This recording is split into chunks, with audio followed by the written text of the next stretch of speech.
Coach Taylor, you talked about the importance of game film when developing a player. Can you tell us a little more about what you mean by that?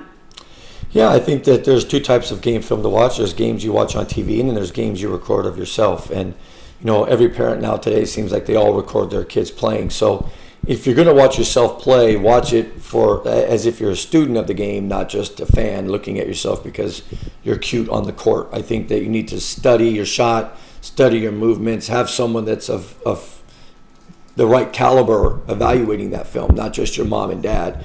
And then I think you need to watch a lot of games. I think when I was a kid growing up, I watched so many games growing up in LA. I lived and died with the Lakers. I watched all those Magic Johnson games from the year he got to the Lakers. I can still remember watching college games. I remember watching, North Carolina State winning a national championship and Villanova winning a national championship. So these are games that I can still vividly remember. So when you're watching game film, I consider all that game film. I don't like watching NBA games very much unless it's the right announcers, like a Jeff Van Gundy or a Hubie Brown or a Mark Jackson. These guys are really good at what they do. They're actually coaching you during the course of the game. So I want kids to watch the game films by themselves.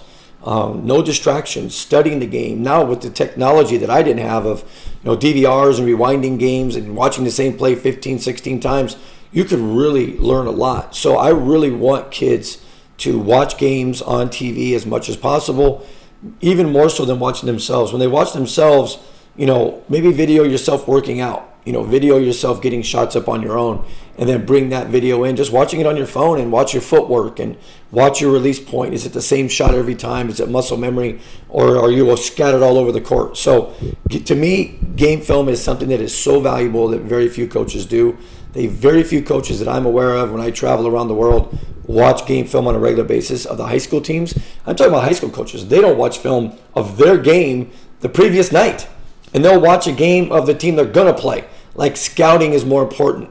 John Wooden taught me one of the many things he taught me. I was fortunate enough to sit with him, and he would say to me, I never cared about what other teams did. I just cared about what my team did. And I took that philosophy. We would watch our game film, fix our game. Never cared about what the other team did. Did they run man or zone or who's hot, who's not? I could figure that out within the first 4 minutes of a game. I needed to make sure my team was 100% ready to go and good. So we watched every game I coached in high school. We would watch that film, if not once, twice. So game film, I think, is the one intangible that kids don't have today. And I know when I worked national camps, they admit it. We don't watch hardly any film. So I think that's a real big mistake by a lot of these coaches today.